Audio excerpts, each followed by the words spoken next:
Hi everyone, Miss Silla here, Learn to Grow. I hope that you guys are having a great week.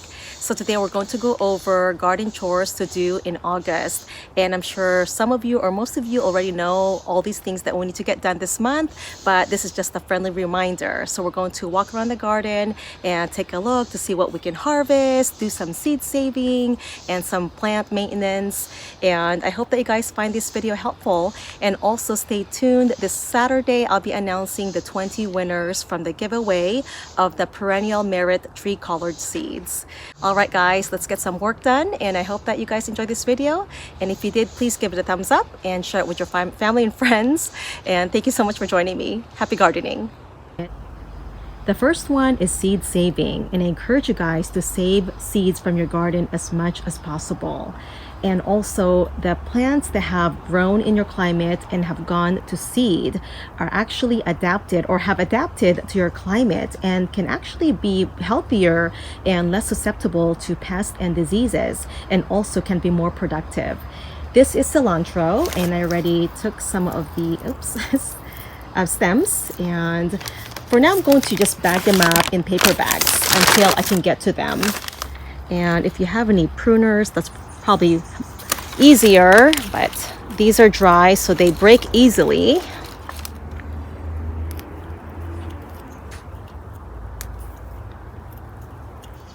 Now cilantro will self-seed or self-sow if you let it, which means that the seeds naturally fall on the ground and they will germinate on their own if you allow that. Just make sure if you decide to let your plant self-seed that you can maintain that area, otherwise they can take over your garden and they will grow like weeds. The next one is seed sowing. So these are some of the cilantro seeds I just harvested. So if you're sowing any seeds this month, just make sure that you're sowing crops that mature fairly quickly in about 45-55 days. You want to make sure that you allow enough time before your first frost date. When you're sowing seeds, make sure to bury them about 2 to 3 times the width of the seed. So the cilantro seeds can be buried about 1/4 of an inch deep. We have good soil here, nice and loamy and rich. I amended this with worm castings just about 3 weeks ago. So I'm just going to go ahead and just dig up shallow furrows there and just sprinkle my cilantro seeds throughout. And I like to plant them in masses. I actually don't really thin them out, and they grow well like this. So I have a video on harvesting cilantro, and I showed you how I plant them in masses and how they self-seed, and they just grow that way naturally, and they do just fine as long as you are planting in fertile, well-draining soil, and make sure to keep the soil moist so that way the seeds germinate. Pat there. Now we're going to be getting rain the next 3 days, so I'm going to just let it be, let nature take its course, and save some water. Besides seed sowing, if you started seeds in containers, make sure to get them in your garden as soon as possible. So these were started about, I think 3 weeks ago now. These are the bush beans, summer squash. I've got some cucumbers over there, more bush beans and more summer squash. These are fast maturing crops. The bush beans should mature between 50 to 65 days, depending on variety. Squash plants between 45 to 55 days. And the cucumber ones, or cucumber seedlings that I planted, these should mature in about 65 days. Next chore is weeding. So these are all weeds growing in between the stepping stones. So I'm going to use this. This is called the Garden Ninja. And it's from Big Town Garden Tools. Make sure to check out the link below. He is offering my subscribers and followers a 15% discount, 15% off. So I'll leave the link below for you guys. It pulls weed seedlings from the roots up. See that? Look how fast that works. It's just like that.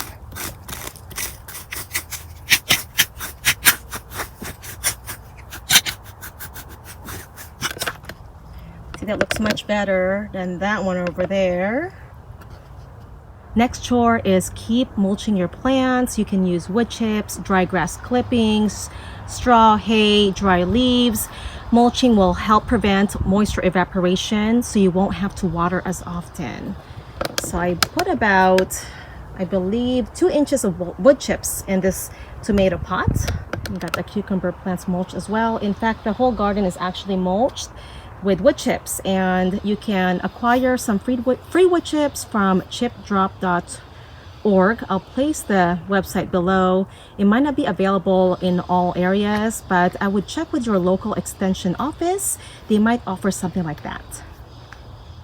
The next one is watering and fertilizing or feeding the soil, so that way your plants are healthy and productive. Potted plants or plants in containers should be fed about every 2 weeks, because when you water, the nutrients will seep out. Now, for in-ground beds or in-ground gardens, I usually feed the soil every 4 to 6 weeks. And water as needed, depending on your climate. If you live in a hot, dry climate, make sure you are watering daily or as needed. Last week, I had to water twice in one day because it was around 90 to 96 degrees for a couple of days. So when you water until the water drains through the drainage holes or on the bottom of the pot. This is a fabric container. This way you'll know when the plant has been watered thoroughly when you let it drain through the drainage holes. Another important chore is looking out for diseases and or pests. Now, unfortunately, I won't be saving these Oriental pea seeds. If I did, the spores will spread out and come back again next year. So we're going to discard these, and I won't be putting them in a compost pile either. I'll just go ahead and throw them away. So that's too bad. I think my favorite chore in the garden is harvesting what we grow. Now, the zucchini is a little too mature. I forgot about it. I think it's about 12, 13 inches long.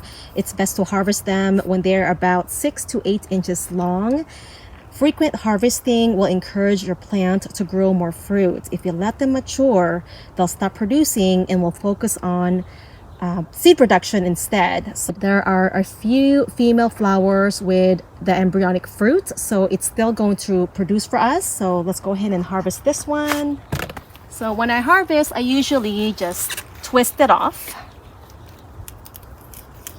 just like that.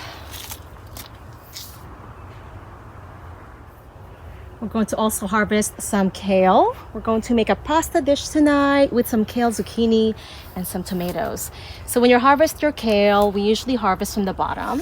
You can just twist it off just like so. So from the bottom up. And I generally harvest a few leaves from several plants. So you're not taking all the leaves from one plant. And it'll give your plants a chance to reproduce more leaves for you. Go ahead and pick some tomatoes. This is the Bloody Butcher tomato. And remember, guys, I don't prune off the suckers on the cherry tomatoes, smaller types like these, and also determinate tomatoes. That way we get more fruit. The suckers eventually flowers and will set fruit for you. So remember, the suckers are the ones that grow in between the main stem and the side leaf. Like this is a sucker. Just want to remind you guys again, and it is a good idea to prune off the suckers off the bigger tomato varieties such as beefsteak tomato, so that way the energy is focused on growing the larger fruits. Let's go ahead and take this one here. Just pick the ones that look ripe.